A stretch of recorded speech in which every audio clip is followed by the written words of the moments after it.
Alright YouTube, we have received our parcel from Sal, hi you on YouTube. He said that he sent me a set of carburetors, but this box has some heft to it. I think maybe he packaged up some bricks in here with it. Well, let's open it up and see what's inside. Okay, he sent the filters along with it as well. And reed stuffers. Holy smokes. Reed stuffers, bolts. Wow, what a guy. 3 filters in here. Whoa. Sick. The one that I have, where is it? Oh, it's right here. The one that I have is definitely not ideal because it has a bottle cap in it. But also, it doesn't fit in there properly, so the people who owned it before just mashed it up against until they could force it in. So this is what I have not been using, I guess. I was going to say this is what I've been using, but I took it off a long time ago because it's miserable. Sal sent me 3 K&N filters with the adapters for the CDK2 carburetors.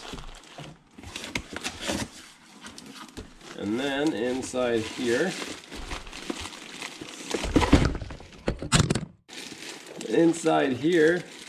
we have our set of CDK2 carburetors. Excellent packing job, Sal. And there we have it. Look at that. Sal pulled through. So there's a fuel pump on 2 of them. That's interesting. I didn't know what to expect.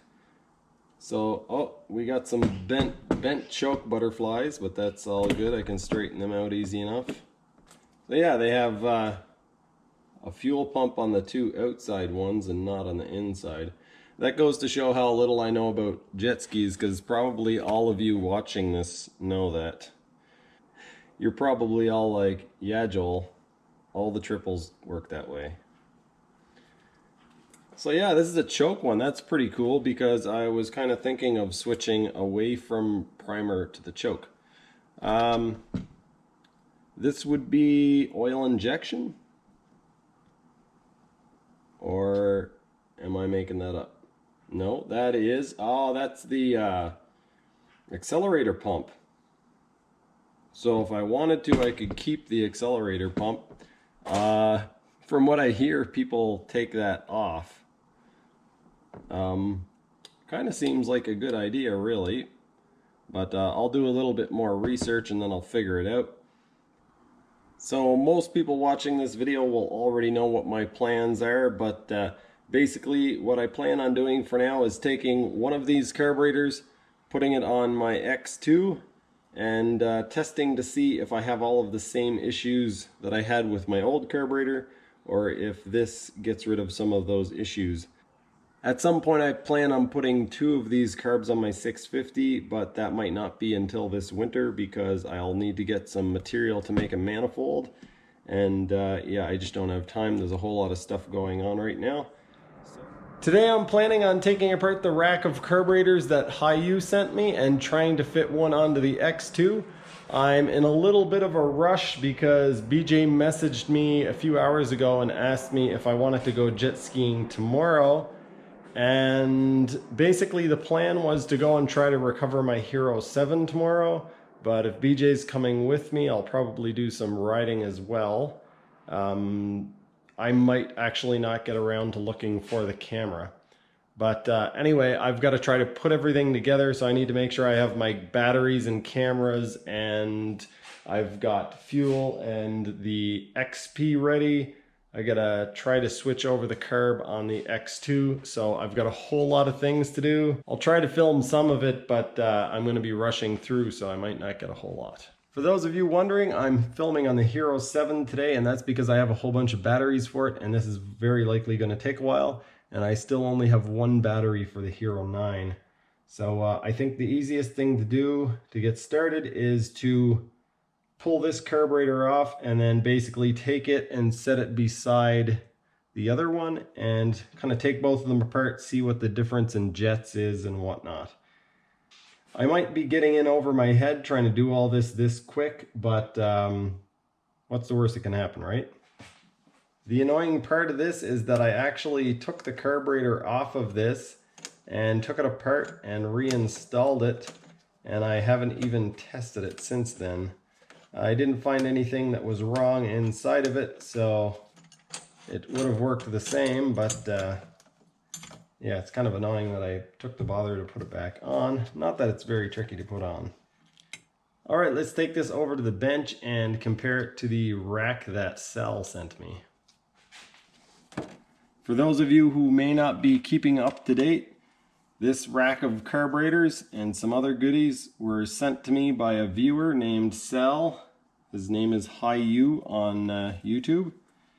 And basically, these are 3 of these. And so I'm going to try to take one. So I'm going to try to take one of these, put it on my X2, and hopefully get better results than I've been having.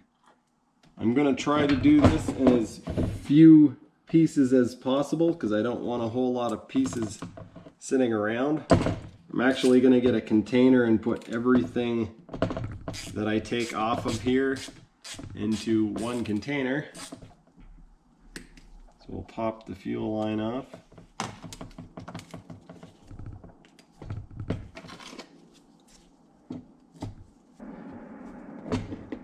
I don't realize how noisy of an area that I live in, and then I watch the footage of my videos and I can hear the airplanes going, and I'm like, wow, a lot of airplanes pass over here. All right, and now I gotta do some comparison and see if the linkages and stuff will work.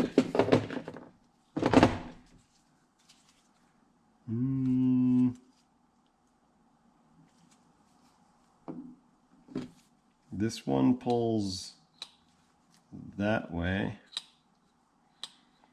and this one pulls up. So I may have to switch out that arm. I'm gonna have to either switch that out or come up with something creative. I didn't really want to do that because it means grinding down the backs of these screws,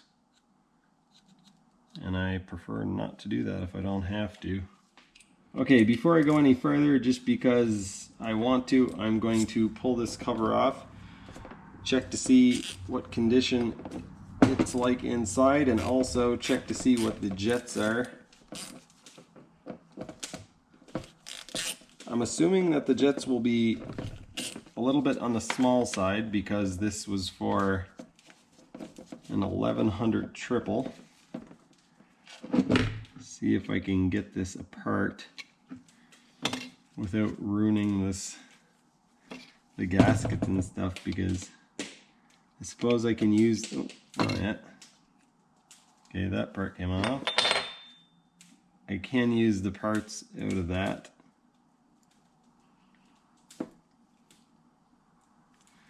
But I'd rather not have to.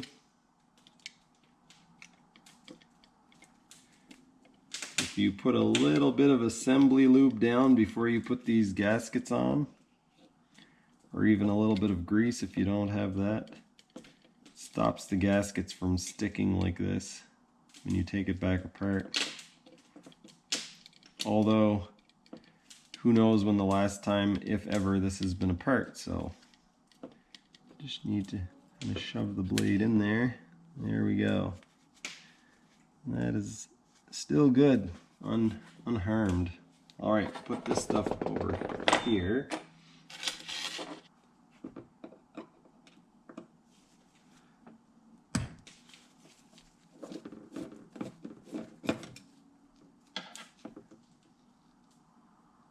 $125. Ooh, that's small.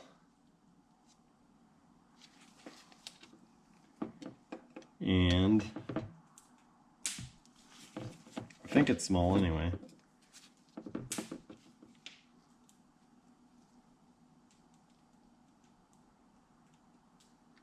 78.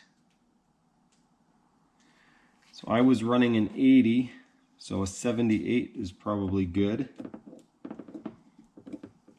But I think I was running a 140 for the jet. I kind of feel like if I ran this with a 125 and cranked it out, it would be okay. But how far would I need to crank it out? That's the question.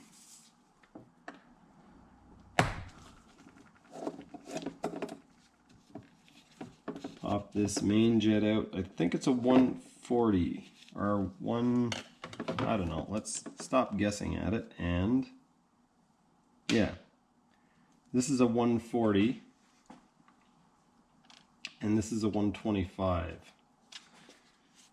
So I got this diaphragm off without ripping it as well, but it put up even more of a fight than this one.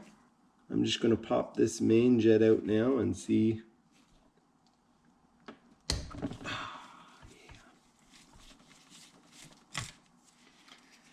See what we're working with. We got a 120. Okay, so that's even smaller. We're gonna have to dip into this one. Might as well pull this jet out now and see what it is. It is also a 78. I thought this would be a good time to mention that I kind of screwed up when I told you guys about Sal's triple swap ski. It's actually a 750 SX that was swapped to a 1100, and the carburetors that he swapped onto it aren't 44s, they're 46s, and he has a DASA intake. And we got another 120. So now I have to decide what I'm going to do, YouTube. Do I leave the 125 in it and hope that that's big enough, or do I take the 140 out of the other carburetor?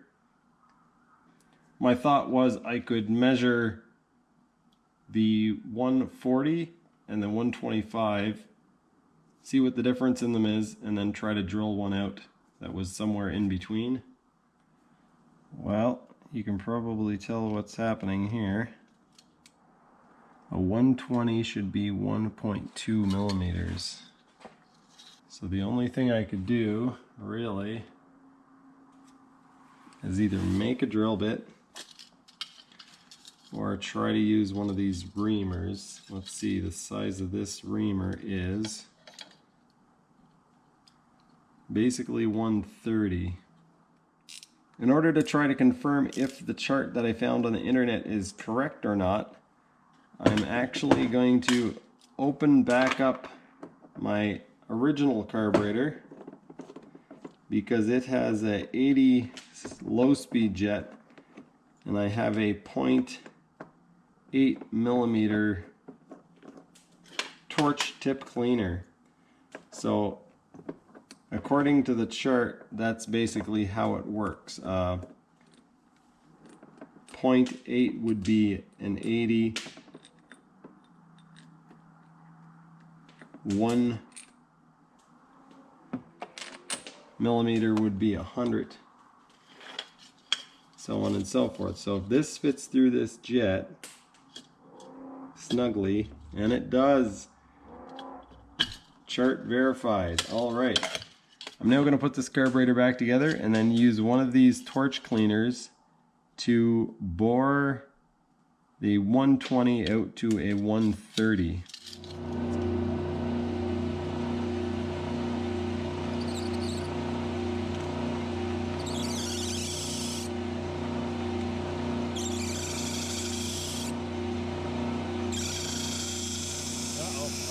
Uh-oh, stuck. Put a little bit of oil on the tip of it.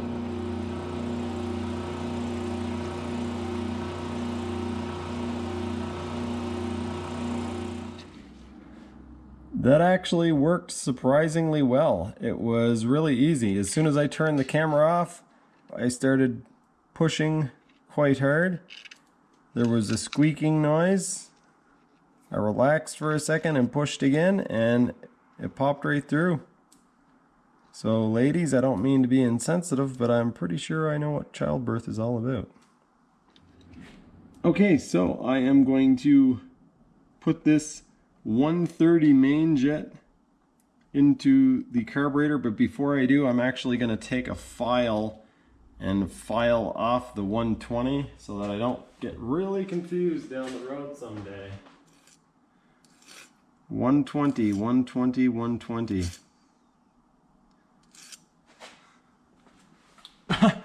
I just said 120.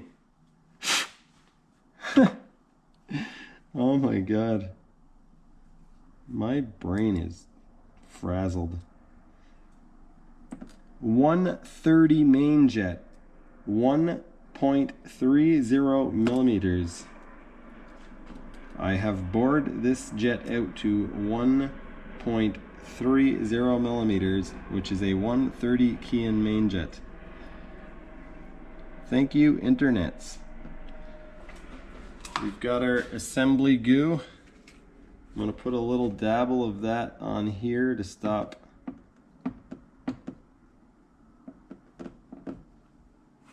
stuff from sticking together so that it's easier to take apart in the future. He said, expecting to have to take it apart in the future. All right. A thin coating of grease. I'm going to take the pump side apart, check to see if there's any crud in there. Based on what I see in these two carburetors, I don't want to just leave it up to chance. That would be kind of silly. That came apart really easily. And it's quite clean inside there.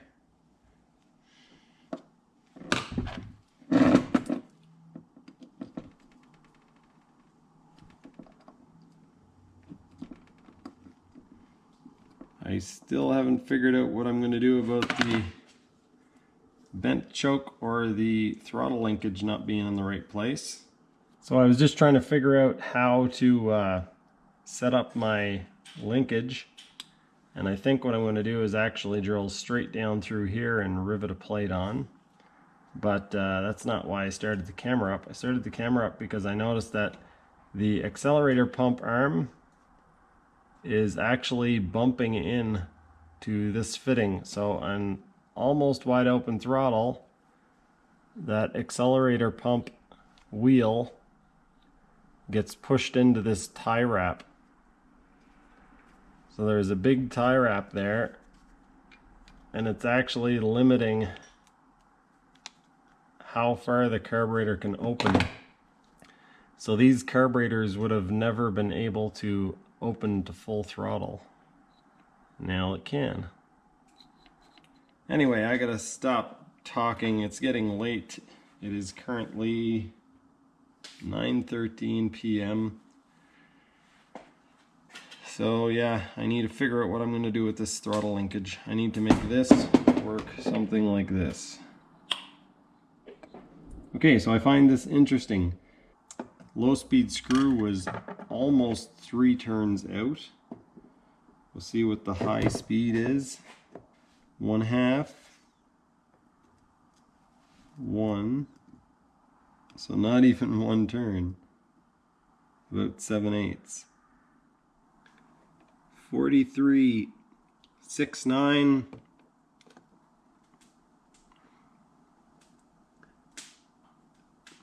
And 49.87. I took this piece of aluminum plate, cut it out to approximate size, and I cut a slot in it.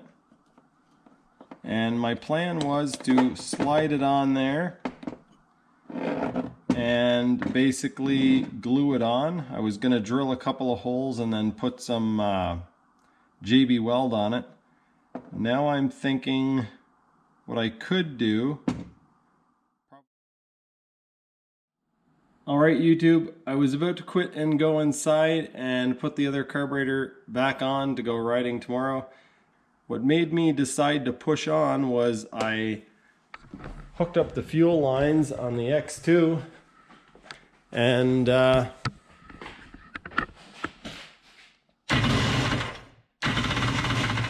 yeah, now it's not going to start.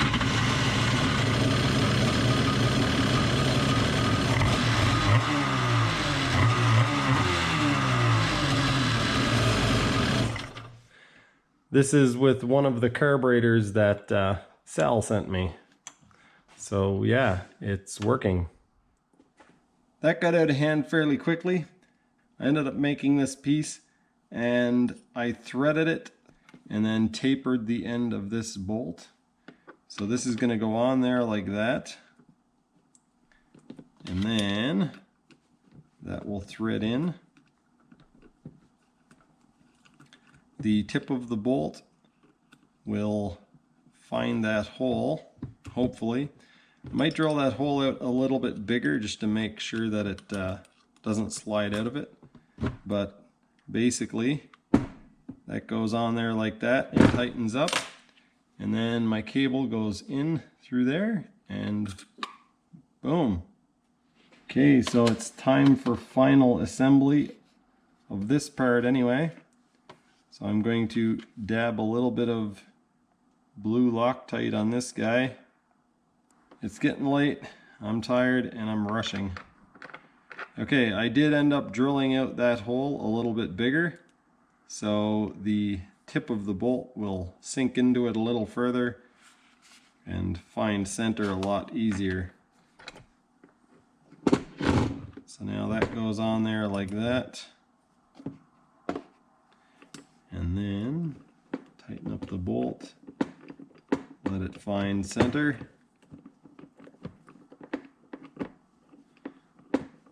Okay, there we go. And now I will snug this up.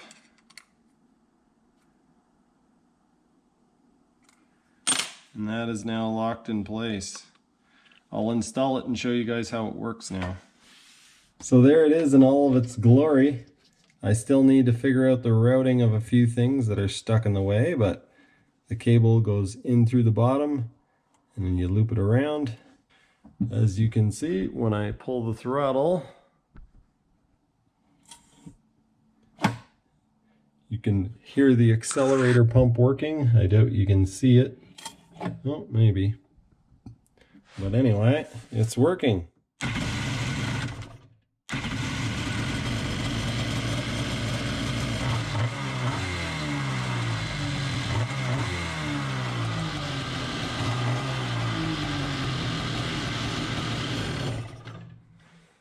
Yeehaw! And it's only 12:15. It ended up working out in the end. It's a little past midnight, but the carbs that Sal sent me, looks like at least one of them is going to work for me, so that is awesome. I should point out that this bracket lever adapter thing that I made, this is very temporary. This is just so that I can test that carburetor and see if it works any better than my old carburetor. I don't plan on leaving it like this for sure. I'm probably going to build a round wheel style so that I can get full cable pull on it. I haven't really told you guys because it sounds like an excuse, but the X2 has never really gone to wide open throttle. I'll actually show you just because I'm talking about it now and it's an issue and I'm going to have to try to modify something. But basically, because of where the cable is mounted, it pulls off at an angle. Ideally, the cable would be mounted way over this way, about 1.5 inches or 2 inches over. And I don't know if they made this bracket based on ones that had chokes or a bigger filter. Because of the lever angle, when you pull the throttle, if you watch the stop here, this piece, when it's at wide open throttle, should touch up against the back side of the throttle adjuster. That's how it reaches wide open throttle. So you'll see the arm starts to move as soon as I start pulling the throttle, so I can't really adjust this any tighter, or what would happen is I would get a runaway idle situation. I need to have a little bit of play so I can adjust my idle up or down. And basically when I pull the throttle, you'll see that that stop comes about probably 1/8 of an inch, not quite 1/8 of an inch away from the stop. Yeah, that's probably actually 1/8 of an inch. You can see it is now wide open throttle. It can't go any further. And that piece is not touching. I'm not sure how well the camera is picking that up, but it's never really gone to full throttle before. And again, it's because of the angle of the cable. It should be pulling from here and it's pulling from over here. So I'm either going to have to make another bracket to bring the cable over this way, or what I might do is make a different throttle drum. Trying to think if that's even possible as the words are coming out of my mouth, but yeah, I think I can do it. Anyway, it's after midnight. I have to get up tomorrow and make sure that the fuel lines don't leak, put the air filter on, and button a few other things up. And then hopefully we head out to Pine Coulee. I'm imagining we're not going to go terribly early in the day, so I will have some time to work on this. And I think we're also going to be taking the XP as well. That's my plan anyway. So that's going to do it for this one. Thanks for watching, and I'll see you next time.